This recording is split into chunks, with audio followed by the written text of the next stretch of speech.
these New York streets, about to go have this dinner with my husband. Oh, wait. So are you tired of people asking about you know who? No. 21. So you're not tired of hearing about 21? See, love is just a feeling. You can love somebody, still stab them in their back. So 21 Savage's ex-wife just broke her silence, and she's not holding anything back. She's straight up calling out Latto, saying she wasn't just a secret fling, but the main reason her whole marriage fell apart. And the timing? Wild. Because right when Latto finally went public, claiming 21 as her man for the first time ever, his ex decided to drop bombs of her own. Over and over again and again. Can you what you in the mood for? Tight shit, I really need somebody. Got me in the mirror, just like back, let me show you what I about your ride. Pull out the bad light, you know.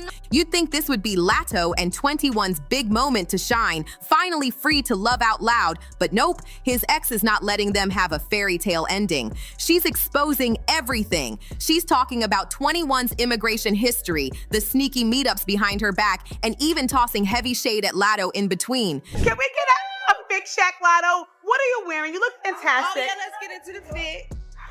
90s Chanel, runway. We love it. 90s Chanel, runway.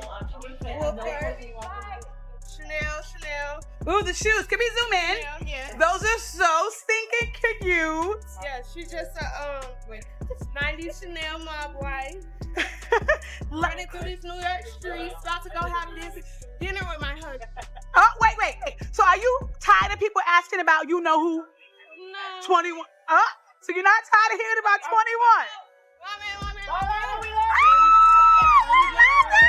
Bye, Latto. We love you, girl. Now fans are digging deep, asking serious questions. Was 21 ever truly in love with his wife? Or was that marriage just a smart cover-up for his immigration drama? Can you clarify vintage or archive? Archive. We love that for you. Bye. Ciao. And if that's true, where exactly does Latto fit into all this chaos? The whole internet's in a frenzy trying to piece it together. What really set it off was Latto going viral after TMZ caught her on camera, proudly calling 21 her man, even dropping the word husband. The way she was moving, smiling, and talking had everyone convinced something official was going on. Fans instantly started speculating if they secretly tied the knot or at least got engaged. And remember, Latto and 21 have always been super low-key about their relationship. Latto always knew how to keep fans guessing. She'd drop slick little hints, tease a lyric here, a caption there, but never too much, just enough to keep everyone on edge. Meanwhile, everyone in the industry knew 21 Savage was married with kids, even though he never spoke about his wife or family. Not a word, not a post, nothing. For years, people didn't even know if that marriage was still real or just old paperwork. But everything flipped when a photo from a secret vacation leaked online. It was grainy, but fans didn't need 4K. Those curves, those nails, and those signature 21 dreads gave it all away. Normally, blurry photos don't mean much, but if you followed Latto and 21, you know this was major. These two had managed to stay ghost-level private. No red carpets, no selfies, no matching fits, nothing. So when that one blurry shot hit the timeline, fans turned into full-time detectives. They zoomed in on Latto's manicure, matched it to her latest IG story, compared tattoos, even traced the background location. Latto, I love you. And this is where y'all say I be starting stuff and being messy, but I just gotta shoot it straight from the hips. You got mad at Hollywood Unlocked, I'll say allegedly, when we posted this photo on Hollywood Unlocked. And this was a photo from behind your ear where it says Savage, right? It says Savage, 21 Savage, or it says his name. It says his name, which was 21 Savage. People were saying that you and him are in a relationship, allegedly. And then it started a whole conversation online because he's married and people thought he was married to stay in this country because in order to not get deported, you got to be married or go through the pathway of citizenship that you are, right? And then people were posting it and went viral. And then I started getting calls from your team saying that you allegedly wanted to pay me to take it off of Hollywood Unlocked. And I wasn't going to remove it, but I asked my team to check to see if anybody else had posted. And although I think we posted it first, everybody started posting it and then it became a thing. Within hours, Twitter had decided it was official. 21 and Latto weren't hiding anymore. And that's when things exploded. Kiana, 21's ex-wife, lost it. She hopped on Instagram and dropped a series of posts that vanished just as fast as they appeared. One said, "I'm done playing with bees. It's time to protect me and mine. Just know, all lies will be exposed." Boom! The internet lost its mind. The timing was too perfect. One leaked photo, then one furious... That wasn't coincidence. Kiana was clearly sending a message. If 21 thought he could quietly slide into the sunset with Latto, she was ready to blow that fairy tale sky high. You really have to look at 21 Savage's whole history with Kiana to understand why this is so deep. For years, fans weren't even sure he was married. Dude never spoke on it, never claimed her, never even dropped a hint. The only time he addressed it was in one rare interview where he said, "I'm happily in love, I'm married, I'm happy." But even then, he dodged every single detail like his whole visa depended on it. Meanwhile, Kiana was the one quietly holding it down in the background, posting soft date night pics, a dinner table photo where fans spotted his exact phone case sitting right there, even a sweet birthday tribute to 21's mom, calling her the best mother-in-law a girl could ask for. At first, fans thought maybe 21 was just being private, protecting his peace, but after a while, it started to feel like he was flat out hiding her. And that's where things get serious. Because remember, 21 Savage's immigration status isn't just gossip, it's public record. Back in 2019, ICE literally arrested him and revealed he was born in the UK, not Atlanta, like everyone thought. His visa had long expired, and he was staring down deportation. Then, out of nowhere, the case went silent. No hearings, no updates, just gone. That's when rumors started swirling that 21 had quietly married a US citizen, Kiana. And that move might have saved him from being sent back overseas. If that's true, then Kiana wasn't just his wife, she was his lifeline. So now that she's threatening to expose everything, this isn't just ex-wife drama anymore. This is a direct threat to the foundation of 21's whole career. And make no mistake, Kiana didn't just go online to vent. Her tone said it all. She's ready for war. Insiders started talking, and the whispers were loud. Word is, Kiana was seriously thinking about taking it to court in Cobb County, and in the same breath, threatening to tip off immigration about 21 all over again. That's a full-blown nightmare for him, because even though he's been moving freely these past few years, that old paperwork trail, it still exists. And if Kiana decides to go nuclear, there's no telling what ICE could dig back up or reopen. Now here's where Latto slides into the picture. Fans started connecting dots after digging up her lyrics. Bars about laying up with a 21 and flexing about being cuffed by a 12. At first, everyone thought it was just clever wordplay, but once that leaked vacation photo dropped, those lyrics hit different. Suddenly, it sounded less like a metaphor and more like a confession. Then came the tattoos, and that's when things got wild. Latto got 21's real name inked right behind her ear, and 21 matched her energy by tattooing Latto's government name, Alyssa, in the exact same spot. Matching tattoos, that's couple-level energy, not casual at all. And just when people thought it couldn't get crazier, the Jason Lee situation hit. He posted a photo that clearly showed Latto's tattoo, and her team allegedly lost it. They didn't ask him to blur it or deny it. They wanted it deleted completely. Word is, they even offered hush money to make it vanish from the internet. That move told fans everything they needed to know, because if you're offering hush money, you're basically confirming it's real. So now when Kiana claims 21 left her for Latto, it doesn't sound like jealousy anymore. It feels like Kiana's finally saying out loud what fans have been whispering for years, and the fallout, it's getting ugly. For Kiana, this whole situation is pure humiliation. Years spent hidden in the background while 21 publicly shows love to Latto through tattoos, lyrics, and luxury getaways. Now she's done playing nice. She's making it crystal clear she's not just some bitter ex or baby mama. She's the wife, the mother of his kids, and possibly the one person with the legal power to shut his whole empire down if she wants to. For 21, this is a dangerous kind of exposure. He's always controlled his image by staying silent, never confirming, never denying. But now, that silence is starting to look like guilt, because if he didn't actually dump his wife for Latto, why not just come out and say it? The internet's not buying the quiet act anymore. And then there's Latto. For her, this mess is a career nightmare. She's been working nonstop to be seen as a respected artist. Grammy nominations, chart-topping hits, big brand deals, but all that shine is being overshadowed by one brutal headline, The Other Woman. Instead of being seen as 21's equal, fans are now painting her as the one who broke up a family. That's not the kind of PR anyone wants attached to their name, but the darkest part, the kids. Because if Kiana really takes this to court, the headlines won't just be about cheating, they'll be about custody. And once lawyers get involved, that old immigration story could come roaring back to haunt 21. Imagine Kiana using his visa history as leverage. That's not just messy, that's career-ending territory. Now everyone's asking the same question: how far is Kiana really willing to go? If she pushes this button, 21 could lose his family, his freedom, and maybe even his chance to stay in the US. At this point, things could spiral out of control fast. Latto might get dragged into court by association, and 21 Savage's carefully crafted silence could collapse overnight. And this is where it all hits the boiling point. Because if 21 really did marry Kiana for papers, then walked away once he was secure, only to jump straight into a relationship with Latto, that's not just a messy love triangle. That's a full-blown scandal. If true, it could reopen old wounds with immigration, and that's something no superstar wants on their record.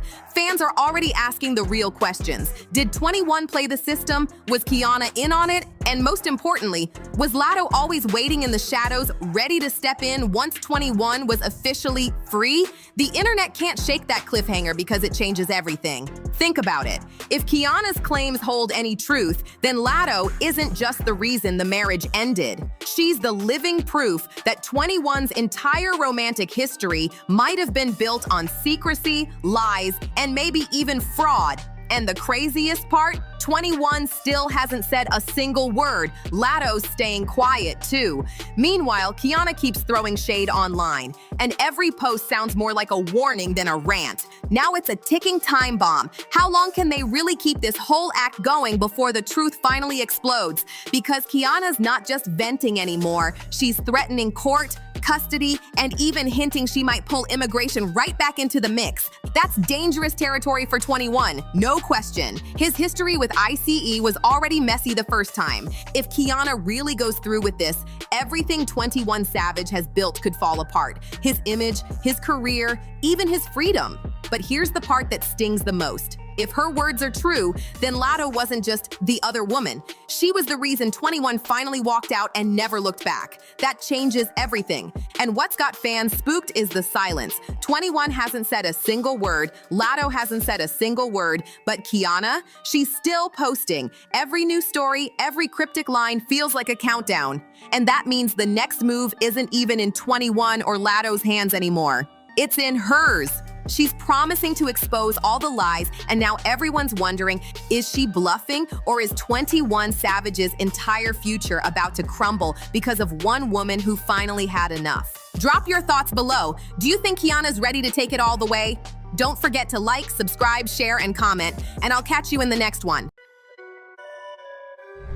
Questioning you calling on the phone and talking on the phone with. Questioning doing crime with, nigga. And questioning that you got the authorization to check. Can't check, nigga. Stop talking to me. This ain't your restaurant. This ain't your restaurant. Everything you make, I can pull out my right now. I ain't tripping on you. I ain't tripping. Get the hell out of my face. I'm not talking to you. I'm not talking to you. Who the hell is he? What's your name? My name King, you know it, and your mama know it. Man, King Harris clearly ain't letting nobody play with his name, especially when the word rat gets thrown around in his own daddy story. And now people are saying he's taking shots at Boozy for running his mouth loud. What if you show somebody paperwork? And they still fuck with the rat, what you call them? If you show somebody paperwork, and the person who questioned my paperwork still with the person who owned the paperwork you showed, what do we do then? But let's back it up for a second. You remember when Boozy sat down with Vlad TV and flat out labeled T.I. a rat? He ain't sugarcoat nothing. He claimed Tip openly admitted to working with the law, even saying he put charges on his own cousin who had already passed away. Questioning you calling on the phone and talking on the phone with. Questioning doing crime with, nigga. And questioning that you got the authorization to check. Can't check me. That had everybody giving T.I. the side eye real quick. And Boosie didn't just talk, he made a move that shook the game. He scrapped the joint album he had lined up with T.I. Whole project gone in smoke just like that. Of course, T.I. wasn't staying quiet. He clapped back saying the whole thing was twisted and blown up. According to Tip, that so-called confession was just a hypothetical convo, not some real paperwork drop. All right, just hang tight right here for me. Let me clear this. I don't want any accidental fires.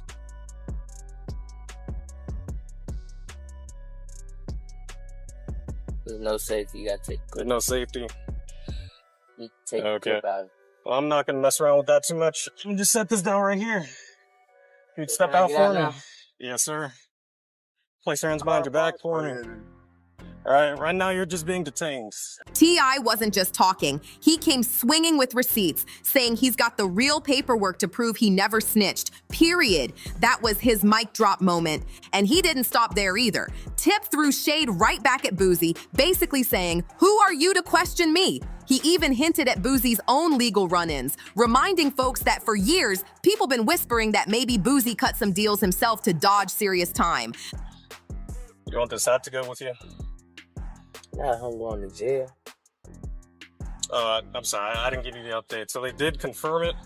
The warrant is valid and they do want you. That's when Boosie tried to pull a quick U-turn. He admitted he might have jumped the gun without even checking the paperwork first. Not exactly an apology, but enough to show he knew he came in hot with that rat talk. But instead of leaving it there, Boosie decided to flip the script and stir up even more drama, claiming he's got a so-called snitch tape on T.I. I know my son. Think I ain't spoke to my son. Think I ain't told my son, his mama, and his grandmama, his ass going to prison. If you goddamn keep that shit up, his ass going to prison. Ain't no way around it. Ain't nothing I'm gonna be able to do about it. Can't nobody stop it but him. You know what I mean? I've already had the conversation. I've already made my peace with it. Cause I know that energy. I was that energy. I know exactly how it's gonna turn out. And here's where it really got wild. Boosie dragged King Harris into the beef. He labeled King the same as his pops, calling him a rat, a noisemaker, and a clout chaser. Then he got downright dirty, bringing up King's 2024 mess when the young dude nearly crashed into a cop car with weed out in the open and a gun strapped to his hip. To make it even worse, King was already walking around with an old warrant from way back in 2022. Speeding, suspended license, DUI, just sitting there, waiting like a ticking time bomb until it finally went off in his face. Stop talking to me. This ain't your restaurant. This ain't your restaurant. Everything you make, I can pull out my right now. I ain't tripping on you. I ain't tripping. Get the hell out of my face. I'm not talking to you. I'm not talking to you. Who the hell is he? What's your name? My name King. You know it and your mama know it. Now, the word on the street is that King could be staring at a possible 5-year sentence, which totally crashes into the whole street life image he's been pushing. That tough talk looks a lot different when real time is on the table. Plenty of folks are saying, I've been warning his son for years, but King just refused to listen. Matter of fact, back in 2022, Tip straight told him, if you don't slow down, the only classroom you're gonna learn in is a jail cell. You know, me and his uncles, you know, we were perplexed by his necessity to go back and forth with a short order cook. I didn't understand why he felt he needed to stop what he was doing to engage someone who was at such another level of life. Now, I had to explain to him that, you know, when people are not living the way they hope they would live, and here you is walking in with so much freedom and luxury, and you know, people gonna posture themselves a certain way. So therefore, you're gonna have to enjoy your life. You're gonna have to remove yourself from that energy and go enjoy your life. But Boosie ain't buying the whole concerned father act. He's claiming, I've been the one secretly fueling King's reckless behavior since the start, and it don't sound far-fetched either. Remember that heated Waffle House blow-up? King was just 17, clowning employees on camera and acting untouchable. To make it even worse, King was already walking around with an old warrant from way back in 2022. Speeding, suspended license, DUI, just sitting there waiting like a ticking time bomb until it finally went off in his face. Now, the word on the street is that King could be staring at a possible 5-year sentence, which totally crashes into the whole street life image he's been pushing. That tough talk looks a lot different when real time is on the table.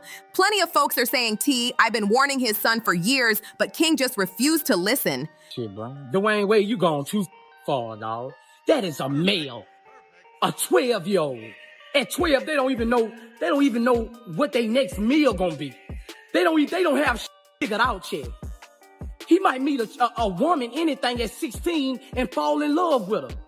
But it's be gone. How you gonna, like, bro, you going too far, dog. Don't cut his off, bro. Like, bro, for real. If he gonna be gay, let him be gay. But don't cut his dick off, bro. Like, don't address him as a woman, dog. He's 12 years old. He's not up there yet. He hasn't made his final decisions yet. Matter of fact, back in 2022, Tip straight told him, if you don't slow down, the only classroom you're gonna learn in is a jail cell. And here we are now. But Boosie ain't buying the whole concerned father act. He's claiming I've been the one secretly fueling King's reckless behavior since the start. And it don't sound far-fetched either. Remember that heated Waffle House blow-up? King was just 17, clowning employees on camera and acting untouchable.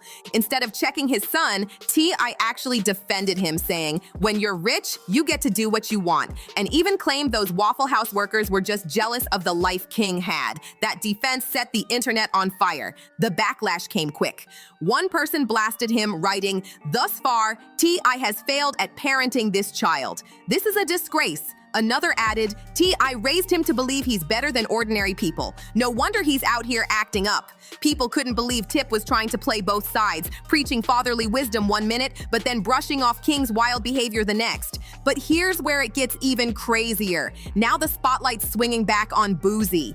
Folks online are saying he's got no room to talk about T.I.'s parenting when his own son, Tootie Raw, is moving reckless too. Word is Tootie just got snatched up in Atlanta on some serious firearm charges, allegedly holding a Glock with a switch plus more weapons. One commenter didn't hold back, blasting Boosie with, last time I checked, Boosie don't even got his own household and kids in line. How can a spade call another a spade? Another went even harder, saying, Boosie don't need to talk on anybody's fatherhood.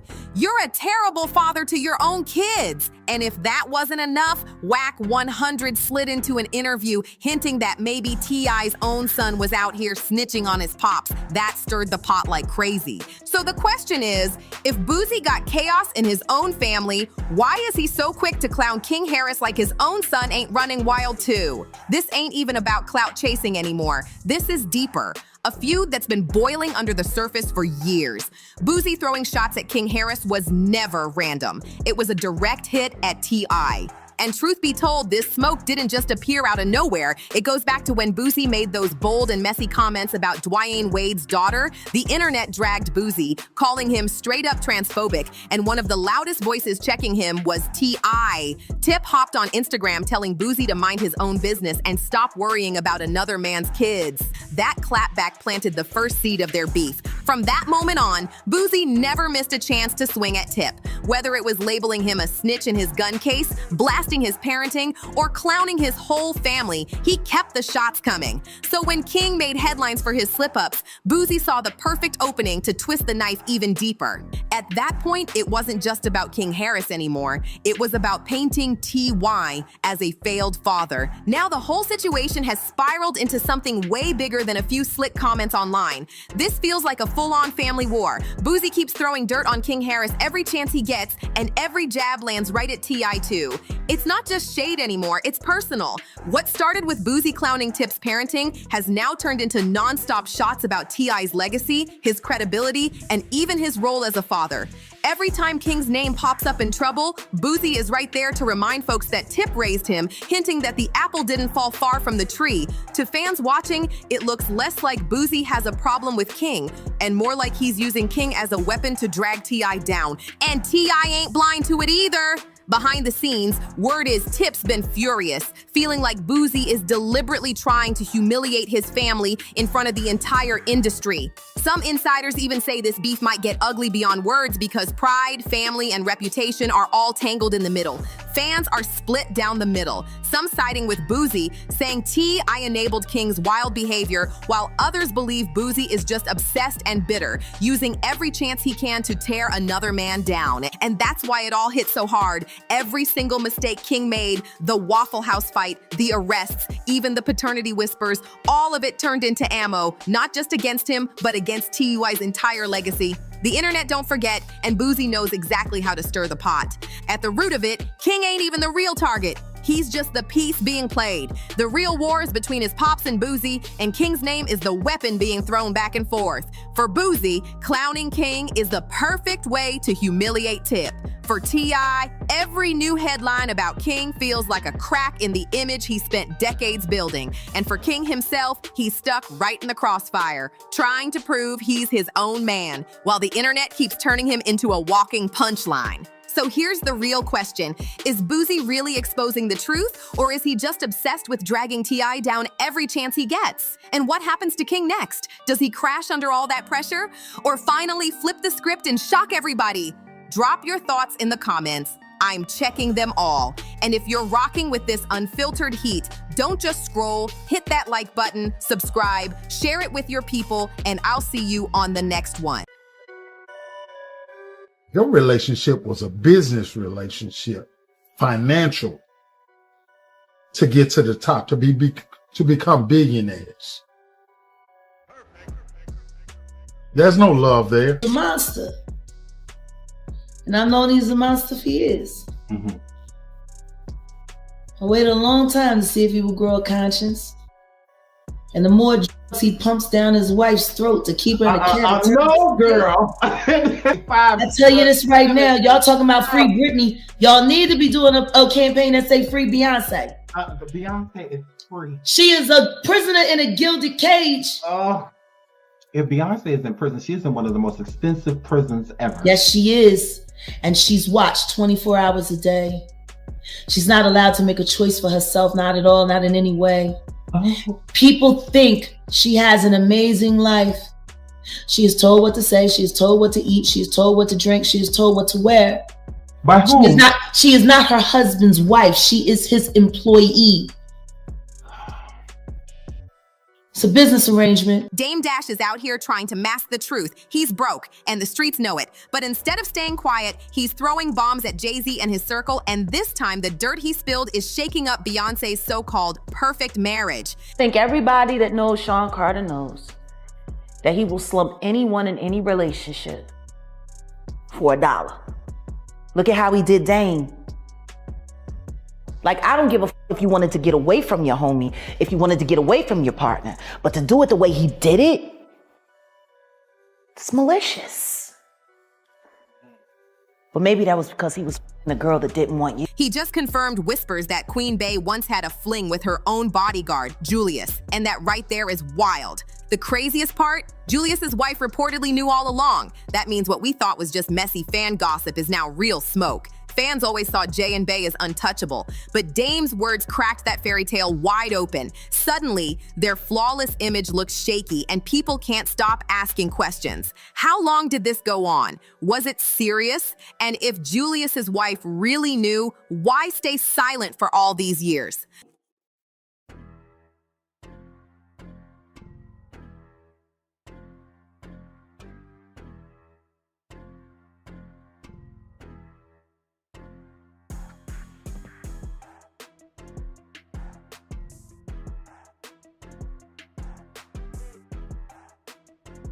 Social media is already going crazy with takes. Some calling it heartbreaking, others saying it's about time the truth came out. But one thing is clear, Dame still can't let go of his war with Jay-Z. It's almost surreal to remember they once built empires side by side only for it all to blow up. And rumor has it, their split had nothing to do with money at first. It was about Aaliyah. Speculation says Jay couldn't handle the fact that Aaliyah chose Dame over him, so he played dirty. Jaguar even claimed Jay was so bitter, he went behind Dame's back and sold off Rockefeller Records just to cut him down. That betrayal turned into decades of tension, with Dame losing money, influence, and power, while Jay rose higher and higher. Oh boy, Carter.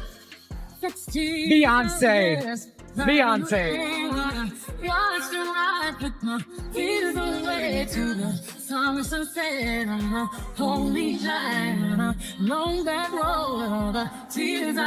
It looks like Dame Dash might finally get what he's been chasing for years, making Jay-Z and Beyonce look like fools in front of the world. If his claims are true, then the narrative flips. While everyone dragged Jay-Z for cheating, Beyonce herself may have been sneaking around with none other than her longtime bodyguard, Julius. That's a bombshell people didn't see coming. Your relationship was a business relationship, financial, to get to the top, to become billionaires.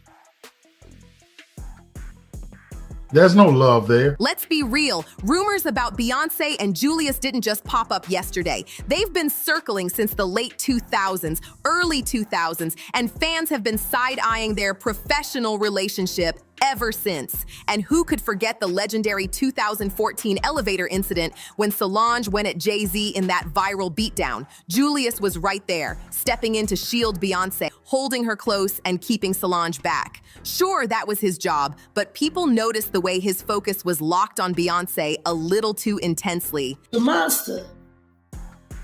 And I've known he's a monster for years. I waited a long time to see if he would grow a conscience. And the more drugs he pumps down his wife's throat to keep her in a captivity. No, girl. I tell you this right now. Y'all talking about free Britney. Y'all need to be doing a campaign that say free Beyonce. Beyonce is free. She is a prisoner in a gilded cage. If Beyonce is in prison, she's in one of the most expensive prisons ever. Yes, she is. And she's watched 24 hours a day.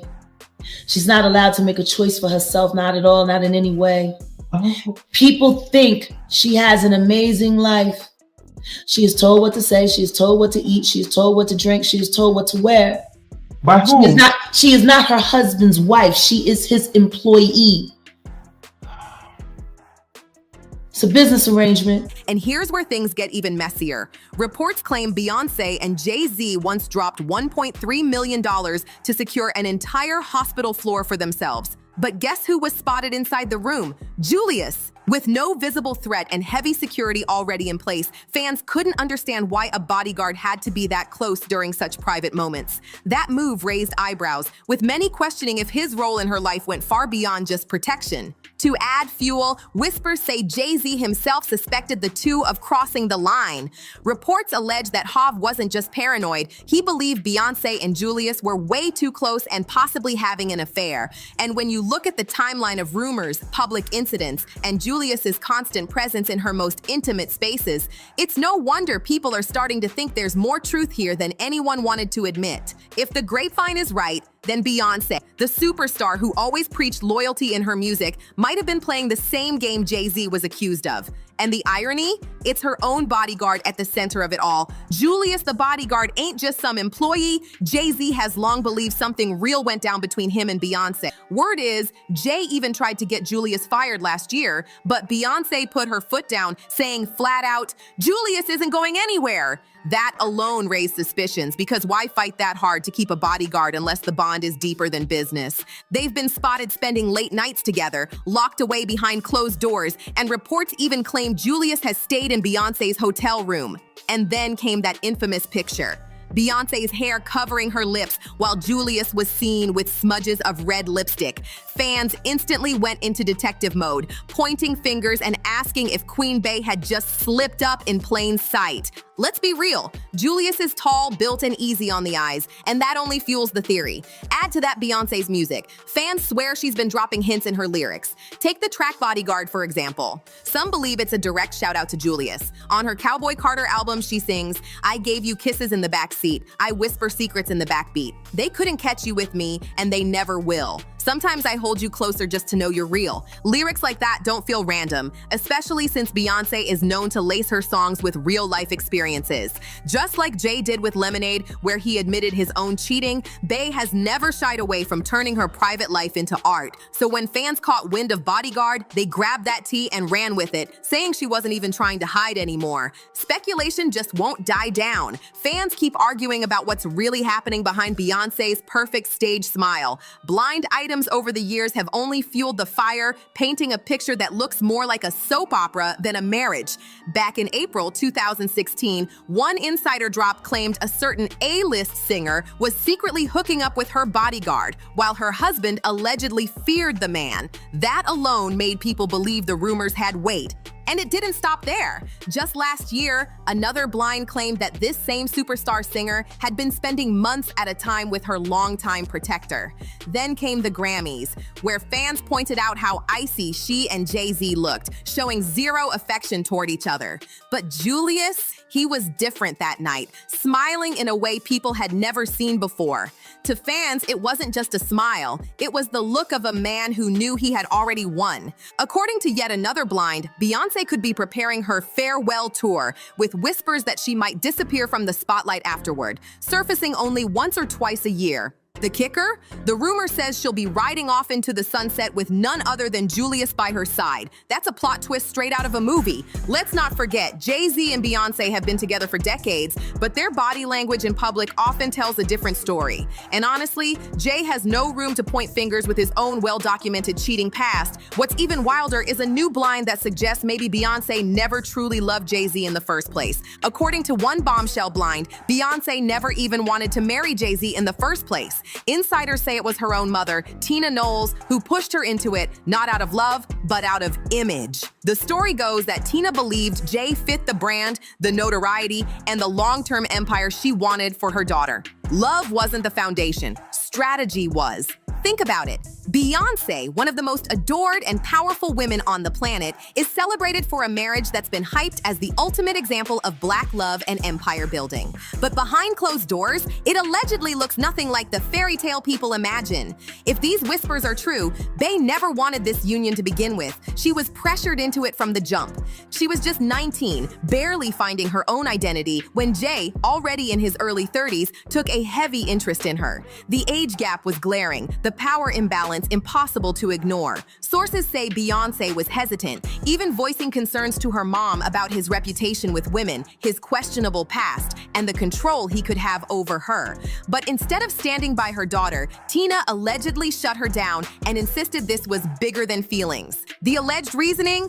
Business. Tina supposedly believed that tying Beyoncé to a powerful rap mogul would cement her as untouchable in the industry, making her career bulletproof. She allegedly told her daughter this was the move that would guarantee legacy, fame, and influence, whether she was in love or not. The wildest part? Sources even claim Beyoncé admitted she wasn't sure she liked him like that early on, but her mother dismissed it. Despite her hesitation, Beyoncé went along with the marriage, but nobody realized just how dark her husband's past was or how those shadows would one day haunt her. On the outside, Jay-Z and Beyoncé's union looked flawless, but repeated allegations paint a much colder truth. This wasn't romance, it was business. Even her former bodyguard, Uncle Ron, once claimed their marriage was more of a contract than a love story. And looking back, maybe he was right. Jaguar Wright added even more smoke when she accused Jay-Z of controlling Beyoncé for years. She alleged he kept her under his thumb using a dangerous cocktail of substances, making sure she was tied to him in every way possible. These shocking claims line up with whispers that Jay-Z imprisoned Beyoncé in the marriage, keeping her locked into a life she didn't fully choose. All of this fuels the endless curiosity about what's really happening behind closed doors. Over and over, reports resurface saying Beyonce was pressured into marrying Jay, and now new blinds echo the same storyline, almost like the truth keeps circling back around. And with neither Tina nor Matthew publicly addressing these claims, the silence only makes things look more suspicious. When you think about it, it's not hard to see why Beyonce may have leaned on Julius for support. Jay-Z's cheating scandals stretched over years, but Julius stayed by her side for almost 15 years, quietly protecting her and earning her trust. The crazy part? The Bayhive has shown more trust in Julius than in Jay-Z himself. That speaks volumes, especially since the media has reportedly offered Julius millions for exclusive tea on Beyonce, and he's never cashed in. Now here's where it gets even heavier. Julius's ex-wife might be stepping forward with her side of the story. Word is, the alleged affair with Beyonce played a huge role in ending their marriage, and if she speaks out, it could blow the lid off everything. Dame Dash has already claimed this drama was inevitable, and he seems more than happy to watch it all unravel, especially since it ties right back to his feud with Jay-Z. Think about it. Years of Julius's loyalty, blinds hinting Beyonce never even wanted the marriage, songs that feel like confessions, lipstick-stained photos, and whispers of infidelity. It's all lining up like puzzle pieces. Dame might be broke now, but the bombs he's dropping are shaking one of the most powerful couples in music to their core. The internet is heating up fast, and the Bayhive is already drowning in speculation. If this story keeps unraveling the way it has been, the fallout won't just be gossip, it'll be legendary. Dame Dash may want Jay-Z humiliated, but the ripple effect could stain Beyonce's carefully polished image forever. And trust me, there's still way more to come in this saga, so you won't want to miss what's next. If you're rocking with the tea, drop your thoughts in the comments, smash that like button, subscribe, and share this video. I'll see you on the next one.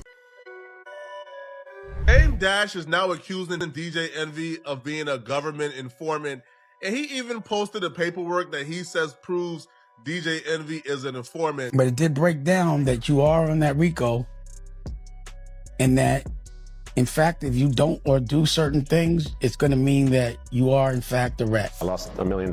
And you went in because of DJ Envy. Yeah, I did. I mean, you know, I'd known Envy for years. Not my attorneys don't want me to speak, but I think there's things that I need to clear up a little bit. I think you should listen to your attorney. Why don't light-skinned people like to listen? Like, if your attorney told you don't say nothing, why are you talking? Listen, so Caesar and myself did seminars. Now, the reason I did these seminars is because I wanted to uplift my community. Not DJ Envy being caught up as a possible federal informant. Dame Dash just dropped some wild claims about how Envy managed to slide past prison time in that messy real estate scam, and now 50 Cent's jumping in like, wait, what? Yeah, the same 50 and Dame who've been throwing shade at each other since Dame started dissing Cameron are suddenly on the same side of the story. Not to say that even Caesar was doing anything right or wrong, because I honestly don't know. That's between them and whatever happened. But did I say, here, take this money and give it to this person or do this with this money? I never did. This twist got the internet losing it. So let's talk about it. Did Envy really snitch to the feds? And if that's true, what does that say about the Breakfast Club as a whole? This might just shake their whole brand apart. You acting like a girl. You move like an old auntie. You an old Harlem auntie. I could punch you right in your face like a grown man. I won't. And then we gonna fight. You won't do shit. Dame, this is with the chatty patty. So just now, so you know, because I knew you was gonna say that. I've seen you run. Yes. I've seen you. I'm not saying I will. I'm saying no. Then your version of respectful is different than mine. We were on the street right now and you were talking like that. I would have you up. But I'm not gonna do that. Nah, I wouldn't have got beat up. But Dame, I wouldn't have got beat up. Let's end this. So let me say one more thing before I leave. I had so many questions. All right. Oh, you're right. How you want to leave? You can't get in your emotions and want to leave, Dame. Well, no, what I'm saying is when you interrupt me and you say certain things, where I'm from, the masculine man will. Yeah, but because let me finish. No, I didn't. I said I didn't say that. I said I could, and you wouldn't do anything. And we gonna fight. I didn't see that on tape. You ran. Yeah, because it was 4 guys, but that's cool. Wait. Ask what happened when 30 guys jumped me. Right, I went to jail. The last time I was behind, it was $1 million. I paid it. That sounds broke to you? If all my children and I pay their colleges up front, they don't have debt, meaning they don't have to go on. That sounds broke to you? Every one of my baby mothers has 2 or 3 houses. That sounds broke to you? It's not about me. If you Google her family or certain people I know, I'll Google them. They have no money. I Google the family office, $10 billion. Rich people don't put anything in their name. But you don't know that. You don't know that. And I feel sorry for you because you don't get to see the daylight. you guys. You don't. You missed the whole. You missed your whole life. We don't have anything on our name.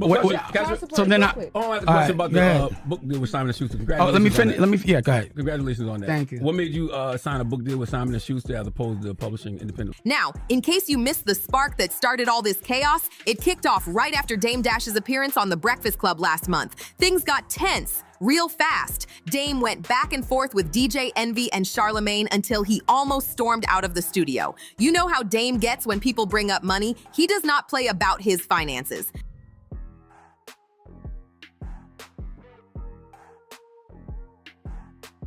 So when Charlemagne and Envy pressed him about those bankruptcy rumors and the talk that he's broke, Dame went off. He snapped mid-interview, calling Charlemagne gay and bragging about how big his house is compared to Envy's. It got wild.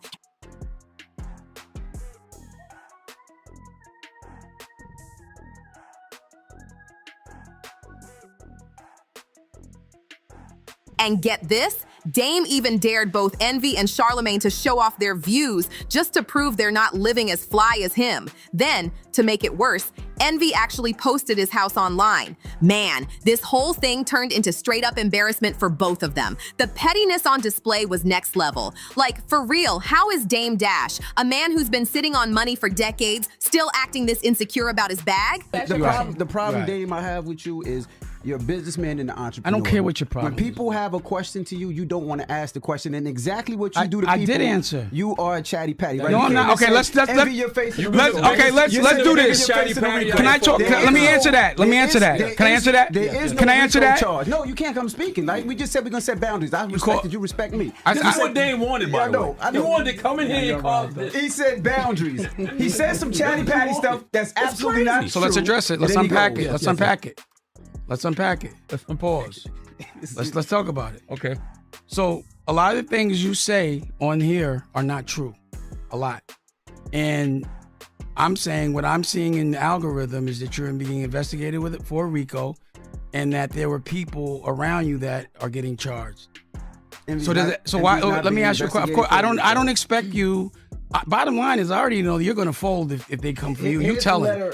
We already know that. The SEC, anyway, FBI, do not show that. Are you crazy? He walking with the letter. Sometimes let Dame make you. But this is the thing. Hold on. You have to prove facts because he can't prove facts. I can't? No. Everything I say, I be having on tape. It's not factual. What's not factual that I said? Nothing that you said is factual. So I'm not the chairman of Revolt? I don't know. I haven't seen the Dateline yet. Deadline. You know what happens when feminine people get nervous and upset? Their voice starts cracking, their lips start shaking. That's what you be doing when you be on All the Dialogue. Or you stand up and walk away like you're going to walk out. But wait, it didn't stop there, because that same Breakfast Club episode got way messier.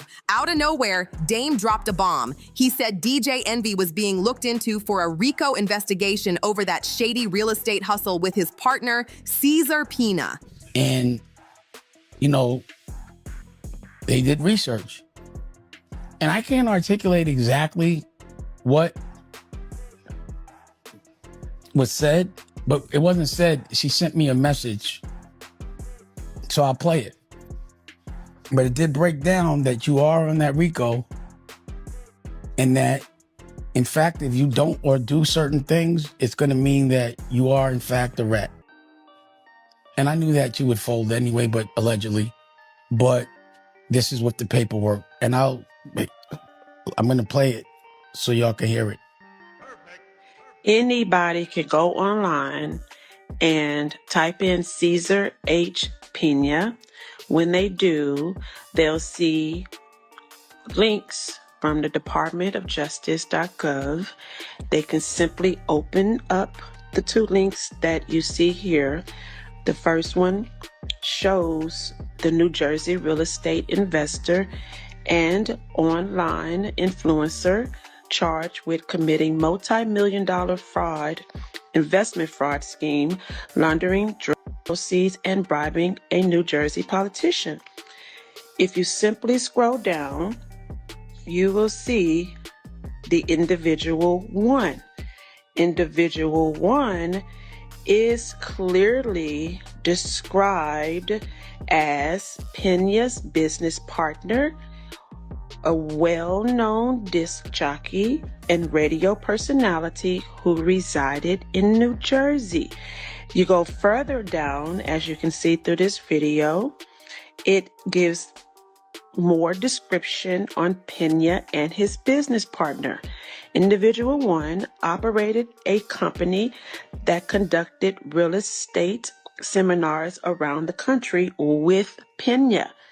He's a co-conspirator. This individual 1, who is a well-known radio personality, disc jockey in New Jersey. That only describes one person who we all know. The studio went dead silent after that one. Envy tried to clean it up quick, swearing he had paperwork to prove he was innocent. But before he could even flash the papers, Charlemagne cut him off, saying, "Nah, we're not doing that right now." Like, hold up, why not? That would be renovated and flipped for more money. The promise to return up to 30%.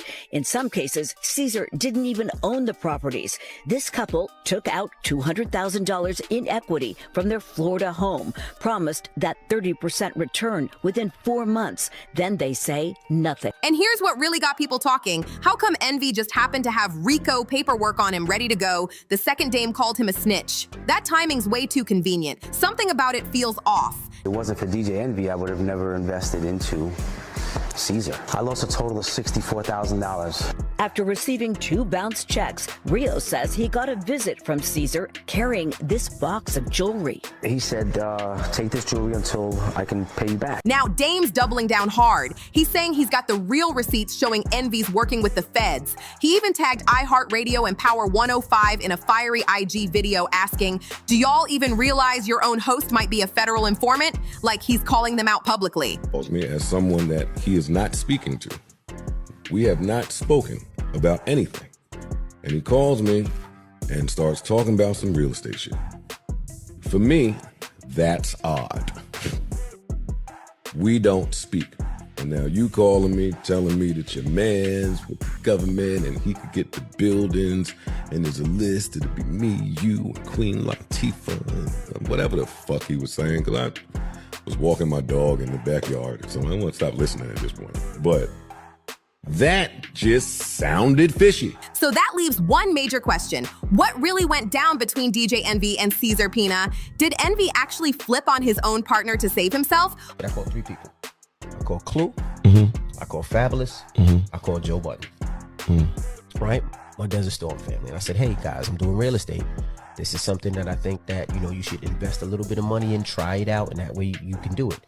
Joe Budden told me it was a Ponzi scheme and I was gonna go to jail. All right, let's break down the real story behind all this. Caesar Pena, better known online as Flipping NJ, got hit with a federal indictment in July 2025, and the charges are no joke. We're talking wire fraud, money laundering, and even bribery. The feds say he was running a multi-million-dollar hustle, scamming investors through fake real estate projects, and even bribing a New Jersey official to keep his dirty work flowing.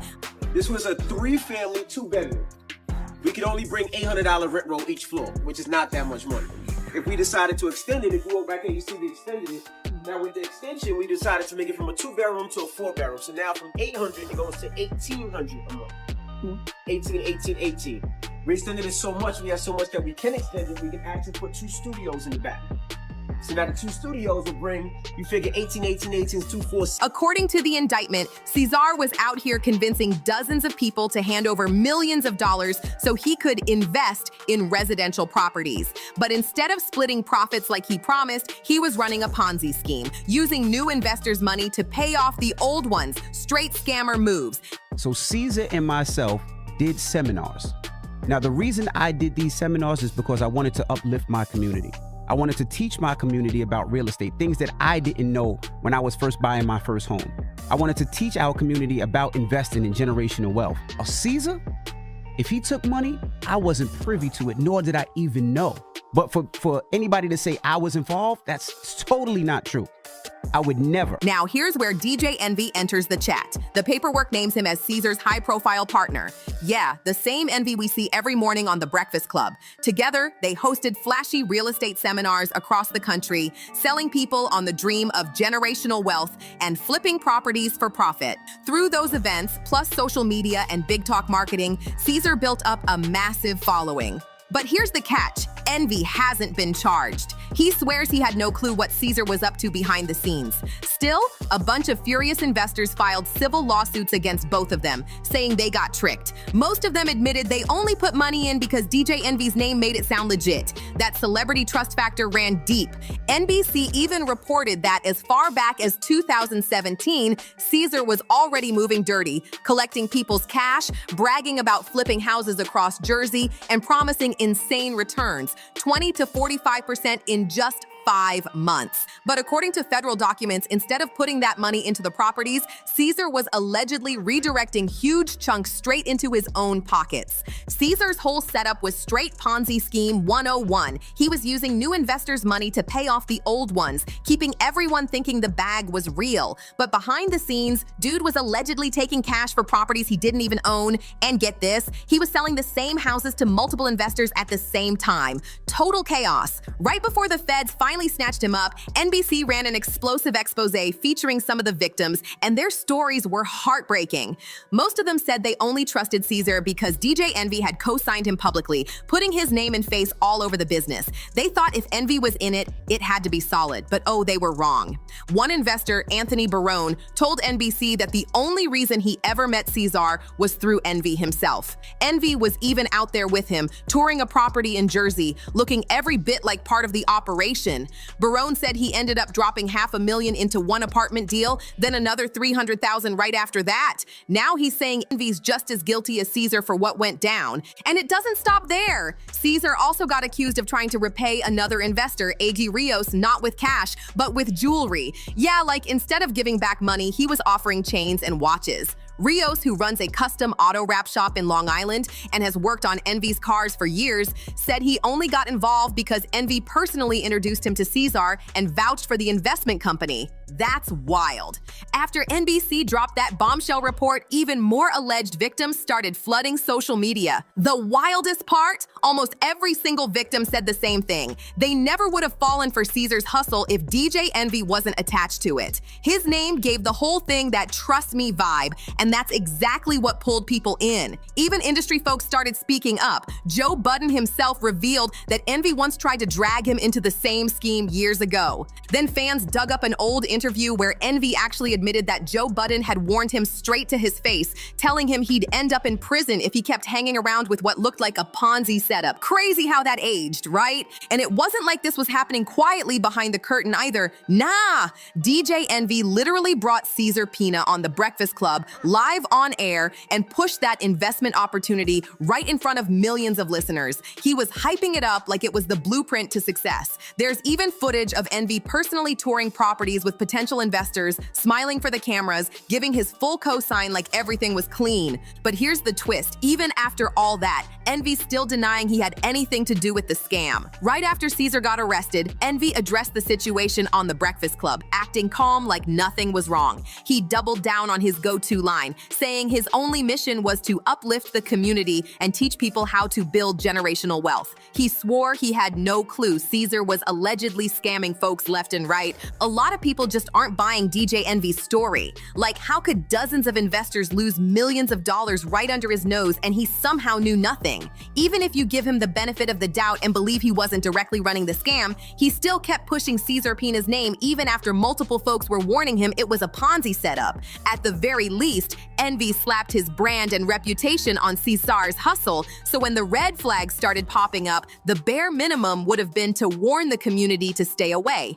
But Envy never did that. Instead, he just kept moving like everything was sweet. Now sure, it's possible the feds did look at him and just didn't find enough evidence to indict, but if you ask Dame Dash, that's not the real story at all. According to Dame, the only reason Envy skated by without charges is because he was cooperating with the feds. And it's not just Dame talking. Sources close to 50 Cent are now saying this is the real reason 50 quietly backed out of a deal with Envy. The two were supposed to team up for a flashy reality TV show about their real estate business, but right after Caesar's arrest and Dame's snitch allegations, 50 officially pulled the plug on the project. Does that prove beyond a doubt that DJ Envy is an informant? No, not yet. Dame still hasn't dropped any hard paperwork showing Envy was a cooperating witness in the case against Cesar Pina.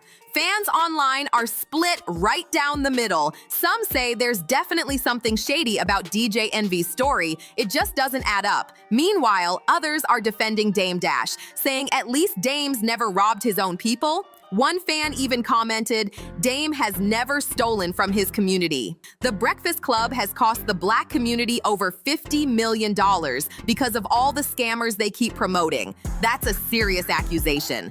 Another fan brought up how Dr. Umar Johnson is still out here renting rooms, flying private, and eating good off other people's money. Then someone else straight up said, Envy's lying. He knew this was a scam from the start. He's only denying it now because Cesar Pina got caught and sent to prison. The comment section has turned into a whole courtroom.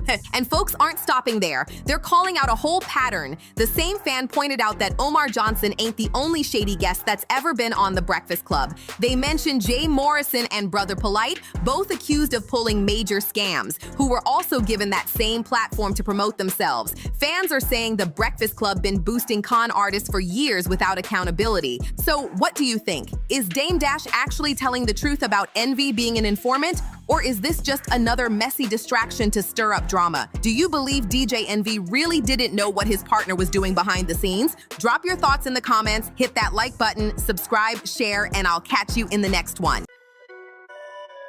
So I know that Jay-Z is a cuckold, right? He likes to watch Beyonce with other men. Ray J, from what I heard, even before all this happened, was one of the guys that used to smash Beyonce while Jay-Z would watch. Diddy, as we know, is into those things. You know what's wild? People been whispering for years about how Ray J moves when it comes to Jay-Z and Beyonce, and now the whispers are turning into full-on chatter. Allegedly, Ray J isn't just a friend or defender. Folks are calling him the cleanup man for their image, scrubbing up any drama before it sticks. Dame Dash knows when they were going on tour that Jay-Z used to have transgender women on there. On the tour bus, he knows that. He knows that Jay-Z used to prefer transgender women. So I don't know why. I wish Dame Dash would come out and, you know, say everything, but maybe in his own way, he's trying to, you know, protect the hip hop culture and knows how many people could be crushed if he came out and really spoke about Jay-Z's secret. And the shocking part? Word on the street is that Ray J and Beyonce were allegedly together behind closed doors, with Jay-Z right there supposedly watching. But yes, Ray J, from what I was told, from being inside at the highest level, that Jay-Z likes to watch Beyonce with different men, such as Ray J. And it doesn't stop there. Rumor has it Brandy knows everything about this supposed affair between her brother and Beyonce, and the tea gets hotter because allegedly there's even a tape floating around. No one's seen it drop yet, but the whispers just won't die down. Who was in this Pimp C tape? All I can tell you, there was a famous R&B chick, and it was a guy that was getting money at the time. And, you know, Pimp, he used to be in the studio. And every now and then he'd have a camcorder, so he was able to get some footage. And he wanted to do something with the footage, but I don't know why he didn't do nothing with it, but if I could have got a hold of that tape, I'd be a billionaire, man. Whoever it was, they would have to kill me, man. I know TMZ would have paid a bank for that one, man. But yeah, it is a tape, and if you read the comments, a lot of people figured out. Okay. A lot of people figured out because, you know, people that was in Houston at the time, they know who was a little loose. Now, let me be clear. I'm not claiming I've personally seen any of this. I'm spilling the tea exactly how it's been served, and the streets are buzzing. For years, people have been side-eyeing Ray J, wondering why he jumps up every single time Jay-Z or Beyonce's names land in some mess. Like clockwork, Ray J pops up with speeches about respect, loyalty, and unity. But folks are asking if there's more to his loyalty than meets the eye. He set it up a meeting to go meet with Dame Dash. So we go, after I leave Java, go to Rock, to the Rock. As soon as I sit down there, Dame Dash opened up his checkbook, cut a check for $1 million. I'm like, whoa. I was like, is this for sure? He was like, no. He said, we want to use UGK. I was like, what? He's like, we on with your boys. That's right. So I immediately picked up the phone and called Pimp C. Because all I was trying to get was 100,000. When Dame cut that $1 million, I called Pimp on the phone like, yo, Pimp. And him and Jamal was in the house. And I could hear a tussle or some type of confrontation, right? And I'm like, calm down, bro. Y'all calm down, Pimp. I ran up the cable bill. They was fighting. They was fighting like hard. And I'm like, Pimp, stop whatever you doing right now. I told you what's going down with Jamal when you moved him up in there. I said, but right now, I got $1 million check for you. All we wanted was 100,000. I was just like, who is that with? I said, with Rockefeller. He was like, what? I was like, yeah. He was like, I'm watching Dan with the checkbook. He writing it out. He was like, ain't that with, over there with Jay-Z? I was like, yeah. He was like, man, tell him to take that check and go give it to Tupac Mama, man. He's gonna be stealing all my shit. I was like, what? Take this, for example. Ray J clapped back at Jaguar Wright when she went on Piers Morgan Uncensored accusing Diddy and Jay-Z of dirty dealings in Hollywood. Ray J came rushing in to defend them, saying, we gotta move away from this type of destructive energy and focus on building, not tearing down. Our culture needs more truth and integrity, not chaos and confusion. People were stunned, wondering if what she said was true because it was outrageous. But then Ray J doubled down, saying once he saw the stories about him, he realized Jaguar was totally fabricating stories and called her a complete liar. So that means I've got zero respect for you and nothing you're saying matters to me. That's basically how Ray J came at Jaguar. I DJ'd for Mos Def and we went over to London for some shows and Destiny's Child was performing there. And I don't know if you know this, and don't tell anybody if you don't, but Mos Def kind of used to mess with Beyonce. And he didn't stop there. He doubled down, blasting her with, how dare you disrespect Jay-Z and Beyonce? Jay-Z is an OG. Don't you ever disrespect Beyonce. She was trained at the esteemed Berklee College of Music. Handpicked by my very good friend, Terry Lynn Carrington, Dr. Terry Lynn Carrington, who put together Beyonce's entire female band, which was Matthew Knowles' idea because he couldn't get Beyonce to stop people. Guess you didn't know your daughter well enough because she just started all the girls. And the crazy part? This wasn't even the only time Ray J risked it all for the Carters. But here's the $1 million question. Why is Ray J defending them like his entire existence depends on it? Well, according to the whispers in the industry, maybe it actually does. Word is, his whole life is tangled up with Jay and Bey in ways none of us could ever imagine.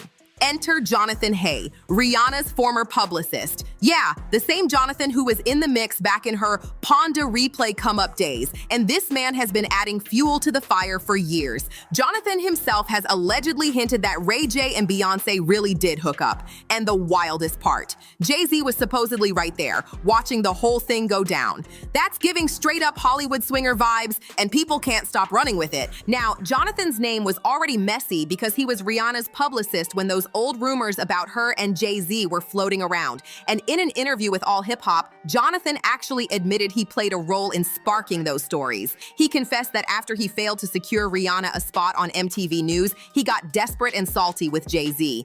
Because Jay was allegedly more focused on Tiara Mari at the time.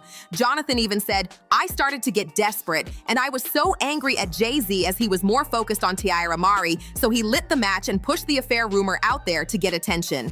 It gets even crazier. Jay-Z later went on to sign Lady Sovereign just months after all this drama, and at the same time he was throwing shade at Emile, the Rockefeller First Lady who ended up quitting music altogether. Emile was raising her kids down in North Carolina, but she didn't leave quietly. She once claimed that Beyonce definitely wanted to hook up with her, and after that, she practically vanished from the industry. People swear it looked like she got pushed out after daring to expose that secret. And Jonathan Hay's story doesn't stop with music gossip. It spirals straight into federal drama. He revealed that one day unmarked cars pulled up on him and intimidating men stepped out, identifying themselves as part of a federal task force. They told him they needed to talk, and he said he followed them while shaking in fear, ending up in some eerie makeshift interrogation room. He described sitting there panicked, realizing the situation was way bigger than him. According to Jonathan, the agents dropped a bombshell. They said they were investigating Jay-Z for allegedly engaging in inappropriate activity with Rihanna before she was of age and for moving her across borders illegally during tours. And the scariest part? Jonathan claimed the feds told him Rihanna wasn't the only one. There were many others. That's when the whole story turned from industry rumor into something that felt like a major federal probe. Since then, Jonathan's been spilling tea nonstop, not just about Jay-Z's alleged ties to Rihanna, but also about Beyonce too. He's even tossed out wild claims, like Jay-Z supposedly being into transgender women. And yes, let me repeat, allegedly. Now here's where the story really gets wild. Jonathan flat out claimed that Jay-Z allegedly enjoys watching Beyonce with other men. And from what he's heard, Ray J was one of the dudes getting with Bey while Jay sat back and watched. Crazy, right? And the way Jonathan said it with full confidence made it sound less like gossip and more like a twisted open secret. And honestly, a lot of people weren't even shocked. The street's been saying for years that Beyonce allegedly has a reputation behind the scenes for being way looser than her polished image suggests. So the idea of her linking with Ray J while Jay watched, for some, that's not far-fetched at all. This ain't new chatter either. The whispers go way back. Some stories even claim Beyonce was passed around back in the day. And the darkest rumor, that Pimp C's mysterious death was tied to an alleged tape of him and Beyonce that he was planning to leak. Supposedly, Jay-Z didn't want that footage getting out, and Pimp never lived to tell the tale. DJ Paul from 3 6 Mafia even spoke on it. He said something about the whole situation just didn't add up. According to Pimp's manager, his body was found laid out like he was praying, but there was blood around him, almost like he'd been hit. They said it looked like he might have taken a blow to the head, but nobody knew what really went down because there was blood everywhere. And the details are chilling. Paul described how Pimp's body was found kneeling with candles burned all the way down. Anyone who knew Pimp knew he lit candles before bed, so they figured he'd been gone for at least a full day before he was discovered. And here's where the whispers get even darker. The rumor floating around was that Jay-Z himself had something to do with Pimp C's death, and it didn't help that there was already tension brewing between the two. Record exec Greg Taylor even told The Art of Dialogue about a messy phone call between Jay and Pimp C that left everybody in shock. According to Greg, this happened right after the deal for Jay-Z and UGK to link up on Big Pimpin' was finalized. Jay called Pimp C to deliver the good news, but the call was on speaker, and what happened next left jaws on the floor. Pimp C straight up dissed Jay, telling him he should hand that money he was promising over to Tupac's mom instead. Imagine that, Jay-Z trying to celebrate a collaboration and Pimp flipping it into a diss aimed straight at his pockets. But that's not all. The Beyonce angle just keeps spinning wider. There were long-standing whispers that she and Mos Def had something going on behind the scenes. Now, neither Beyonce nor Mos Def ever confirmed a romance, and most of what we saw publicly were just professional collaborations. Still, the industry chatter wouldn't die down. Psy the Sound even recounted a wild weekend he spent with Destiny's Child early in Beyonce's career, before she was the global superstar she is now. At first, he admitted he wasn't that impressed by her, brushing her off as just another pop singer. But as the weekend went on, he changed his mind, saying she was actually mad cool. And then came the bombshell. Psy said straight up that during that time, Beyonce and Mos Def were definitely messing around. And trust me, the allegations don't stop there. Word on the street has long been that Queen Bey was allegedly swinging both ways, and if that's true, then the whispers about her hooking up with Ray J while Jay watched don't sound so far-fetched at all. For some people, it connects all the dots. Because let's be real, Ray J's ride or die loyalty to the Carters suddenly starts looking less like respect and more like a guilty conscience mixed with a hush-hush deal. People online are already speculating that the reason he stays so protective is because he knows he's crossed the line with whatever arrangement they had going on. And here's the kicker, the wildest rumor of them all. Allegedly, Brandy, Ray J's own sister, actually caught Ray J and Beyonce together back in the day. Yep, you heard that right. According to the whispers, Brandy supposedly walked in on the two of them in a very compromising situation, and the gossip just snowballed from there. But it doesn't stop at Brandy. because some folks even claim there's a tape floating around somewhere, just like Ray J's infamous situation with Kim K, or the alleged Pimp C tape that people swear existed. Nobody knows if this Beyonce tape is real or just another urban legend that refuses to die, but the very idea of it keeps the internet buzzing nonstop.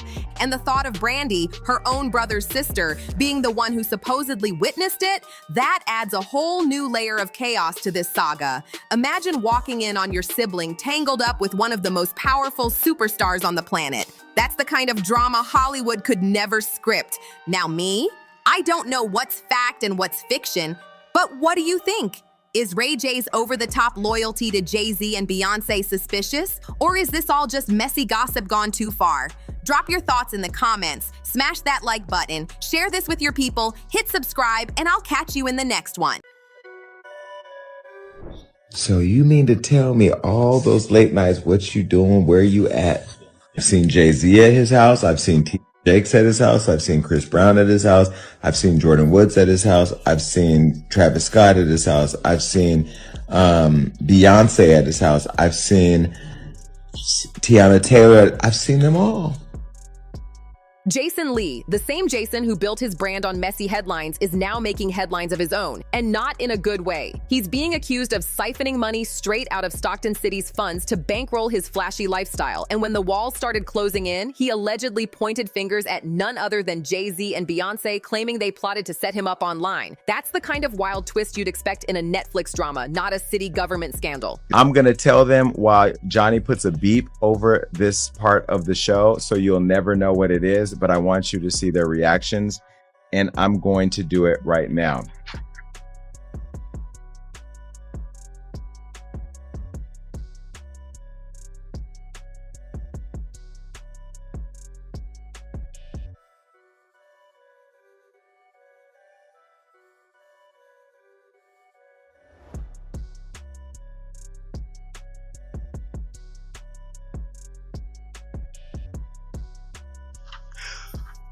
Ooh.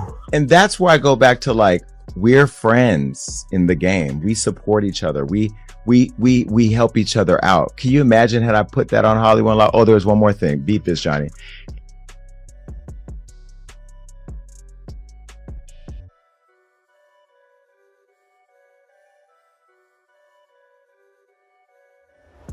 Woo! So that in itself, I think Beyonce could have gave me a, you know what I mean? Like, there should be a little love there. Now, maybe she doesn't know. Beyonce doesn't know. Yeah, I don't think Beyonce. And they're not going to share that with her. Yvette knows. I got the receipts. I still have the receipts. Yvette, no, I got the receipts. I got them. Now, if I get that message to Beyonce, yes, I she can needs get to it know. to I'm connected. I could get the message to Beyonce. She needs to know. And I think people like her publicist, who I love, and I'm just being critical. That's just what I do. You know that, Yvette. We're trying to book Kelly Rowland right now. Now, if I don't get Kelly Rowland because I say this about, then it's going to be a problem. Then I'm putting out receipts. The receipts I just told you about, then I'll put those out. The fires that will come of that. I ain't worried. I ain't going nowhere. I'm telling you right now, I'm not playing this industry. But let's back up. Who in their right mind thought it was a good idea to make Jason Lee the vice mayor of Stockton? Nobody had that on their 2024 bingo card, yet somehow it happened. Now the city looks like a punchline, and taxpayers are the ones left holding the bill. Stockton's money troubles were already bad, bleeding millions, and then comes Jason's so-called leadership. Mayor Christina Fugazi appointed him vice mayor last November, and by January, he was sworn in. But instead of settling into the role, Jason allegedly jumped headfirst into shady business moves. You know, a lot of these celebrities, every single celebrity in the culture has been to Diddy's house, which means they've gone through all his phones, text messages. I can read you my text message to Diddy. What day is it airing on the show, on the network? Are you coming on the show? Diddy, what's this? It's all been business for me. It's been business for me. I don't have nothing inappropriate to them people because I don't deal with them like that.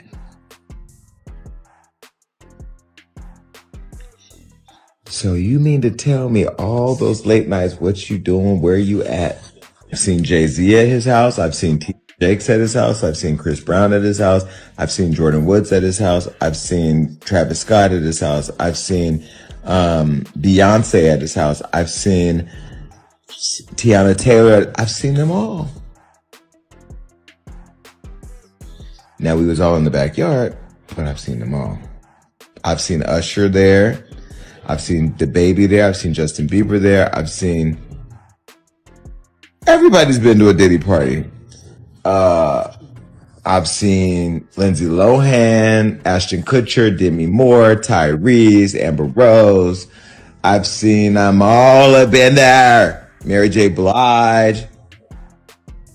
I've seen them all. And here's the kicker. By May, barely a few months into the job, he was already under investigation for embezzling a staggering $50,000. That same month, Stockton hosted a live taping of Wild and Out Live at Adventist Health Arena. The event tanked so badly at the box office that the city dipped into its risk mitigation fund. You guessed it, the same $50,000, just to keep the show from being canceled. This is where the chaos really explodes. Steve Colangelo, Stockton's former interim city manager, went public claiming Jason Lee flat out misused that $50,000. And he didn't even get the proper city approval to spend it. Steve didn't hold back either, saying that money might just be the tip of the iceberg, with Jason allegedly siphoning off millions under the cover of supporting community events. That's not just shady, that's daylight robbery dressed up as civic duty. Why would I, Jason Lee, I'm getting calls, and I haven't even said anything. They ain't called me to go to the Rock Nation brunch. They haven't called me to go to the Gold Party. To accept being honored. They haven't called me when we offered to honor Jay-Z at the award show. They didn't call me to go to the press conference about striking the deal with the NFL while we were kneeling for Kaepernick. They didn't call me to ask me what I thought about her hair care product. They didn't call me to offer a free bottle of her perfume. I didn't get to go backstage on her tour for the Renaissance. In fact, when the video circulated making it look like I've been chasing her around like a super fan, which I am a super fan, but I chase nobody. Nobody's called me to clear that up. I haven't gotten a delivery of white flowers with a little card from Beyonce. Why is everybody calling me now? Oh, and you also stopped. We not going to even go there. I stopped a major thing for Beyonce. Didn't even get a thank you. But now everybody's why is everybody calling me now? Because I'm a firefighter. Because I run towards fires and I put them out or I fan the flames. But why is everybody calling me now? And that's the problem that I have with this whole situation. But I am going to save this conversation for Jay-Z. Jay-Z, you're watching. I know you're watching because you got people calling me. Stop having people call me. You can call me yourself. You know how to get my number. You know you got people calling me. Call me yourself because this right here is going to go viral. The way my job works on the internet, everybody's going to be clipping, sharing on TikTok. Watch this. Do your thing, TikTok. Jay-Z and Beyonce is going to see this. I am exhausted with people calling me about Jay-Z and Beyonce. You've never called for anything else. And I haven't even said anything about you yet. And yet I'm getting all these calls. I've gotten more calls over the weekend about Jay-Z and Beyonce. You know, I think this is an opportunity to have a bridge and have a conversation about how this thing works because I'm not a publicist. I am not I'm just Jason, okay? And I have opinions about unlocking Hollywood. Remember I said at the top of this show or somewhere in the show that I was in love with the entertainment industry until I found out it was Jeffrey Dahmer. This is part of the gnawing at the wrist that the industry does. You know, black excellence, we don't show up for each other like we should. And then when the shit's about to hit the fan or some shit, you think I'm going to go fan some shit. Now you're showing up. You know, again, I'm not angry. I'm a little disappointed because as much as I've loved this woman for years, I told you I don't like her as much as I used to. I still love her, but I'm not as super fan like I used to be. You know how much I was this woman, this is everything. And this together is everything. But is it? I think this is an opportunity to have a conversation because I believe that we as a culture should be very supportive of each other before